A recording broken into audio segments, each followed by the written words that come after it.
আসসালামু আলাইকুম এভরিবডি, কেমন আছেন সবাই? আশা করি আমরা সবাই ভালো আছি।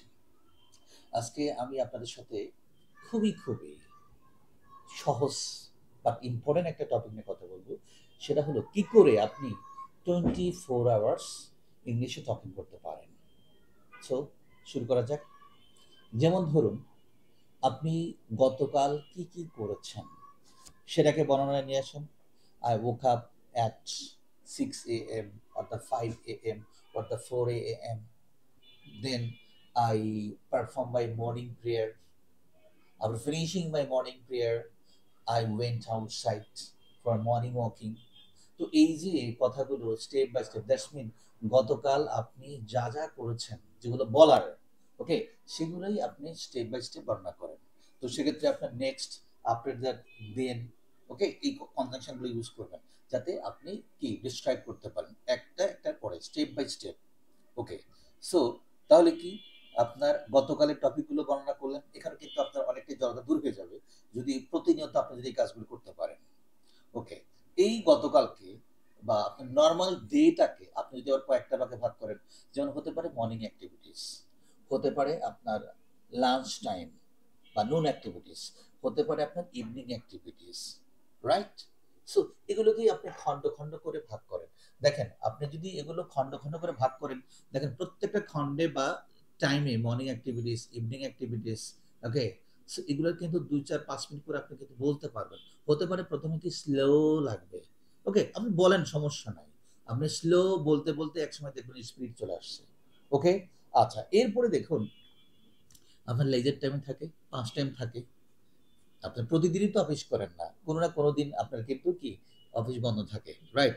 সো এক্স্যাক্টলি ওই দিন আপনি যে কাজটা করবেন, যে পুরো সপ্তাহে আপনি কি করেন, ওকে, ওইটাকে যদি আপনি রিভিশনে, রিহার্সেলে এবং ইংলিশে এগুলো যদি উপস্থাপনা করেন বা আপনি বর্ণনা করতে থাকেন এটা ওটা ইত্যাদি ইত্যাদি, ওকে, সো হতে পারে এটা আপার সামনে, আর আপারে যদি 24 আওয়ার্স ইংলিশ বলতে পারেন, এটা ভাইকে সামনে বসিয়ে, ওকে, তারপর তাকে সারপ্রাইজ দেওয়ার জন্য সেটা করতে পারেন।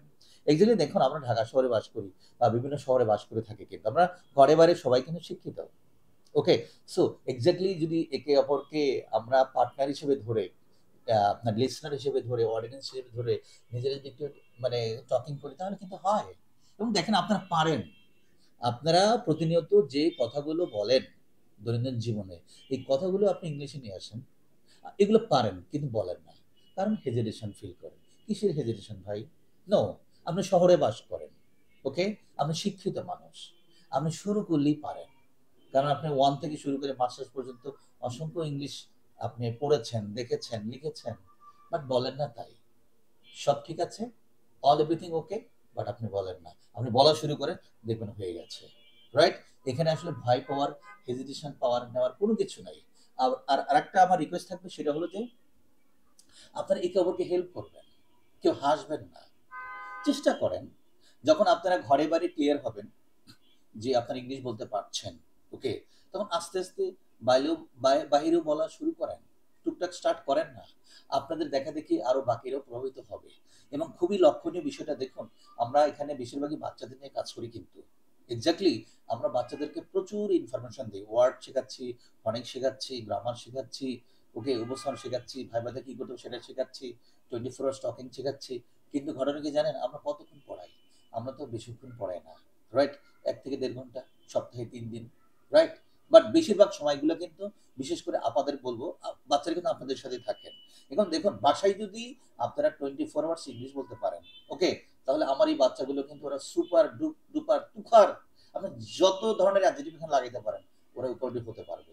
সো আমার রিকোয়েস্ট থাকবে যে 24 আওয়ার্স আপনারা চেষ্টা করুন ইংলিশ বলুন, ওকে, নিজের একটু ধীর স্থির রাখেন, শান্ত রাখেন, প্র্যাকটিস করুন, অ্যাক্টিং করুন, তাহলে কিন্তু হয়ে যাবে। হ্যাঁ, অনেক ক্ষেত্রেই দেখা গেল যে কেউ কাউকে আবার ইনসাল্ট করতে পারবে, ইনসাল্ট করতে পারে, অপমান করতে পারে, তিরস্কার করতে পারে। আপনাকে মনে রাখতে হবে, ডাজন্ট ম্যাটার, আপনি একটা উদ্দেশ্য আছে, সেটা কি ইংলিশ বলবেন। এখন আপনি অড গ্রামার জানলেই কিন্তু আপনি পারবেন না। এখন ইংলিশ বলতে গেলে কি আপনাকে ইগনোরেন্সের শিকার হতে হবে। কিচ্ছু কিচ্ছু যায় আসে না, আপনি আপনার কাজ চালিয়ে যাবেন, ডাজন্ট ম্যাটার লোকে কি বলে, ডাজন্ট ম্যাটার, ওকে, আপনার উদ্দেশ্য আপনি ইংলিশ বলবেন এবং কন্টিনিউ আপনি চালিয়ে যাবেন। আপনি যদি এই কাজগুলো যদি কন্টিনিউ করতে থাকেন, আপনি দেখেন 10 দিন দেখেন, 5 দিন দেখেন, 2 দিন দেখেন, ওকে, এর একটা পজিটিভ একটা আপনি মানে কি একটা রেজাল্ট আপনি পেয়ে যাবেন। আপনি শুরু করেন নাই তাই, আপনি শুরু করেন, দেখেন। আর যদি কোথাও না বোঝেন না পড়েন আমাকে নক দেন, আমি আছি, ওকে। আপনারা যদি এখানে কর্পোরেট লেভেলের ইংলিশ শিখতে চান, ডেইলি যদি কমিউনিকেশন করতে চান, আমি 1 টাকাও নেব না। কারণ আমি বিশ্বাস করি আমি যদি আপনাদেরকে শেখাতে পারি, ওকে, আমি যদি আপনাদের একটু গাইড করতে পারি, আমি যদি আপনাদেরকে একটু হেল্প করতে পারি, ওকে, আর কিছু লাগে না, এটা আমার সান্ত্বনা। শুকুরি, এখানে আমরা কাজ করছি, অল টাইম কাজ করছি, ওকে। সো আপনাদের সেক্ষেত্রে আমার কোনো সমস্যা নেই, কোনো আপত্তি নেই। জাস্ট একটু ইচ্ছা করেন, একটু টার্গেট নেন যে আপনি আজ থেকে ইংলিশ বলবেন, ওকে।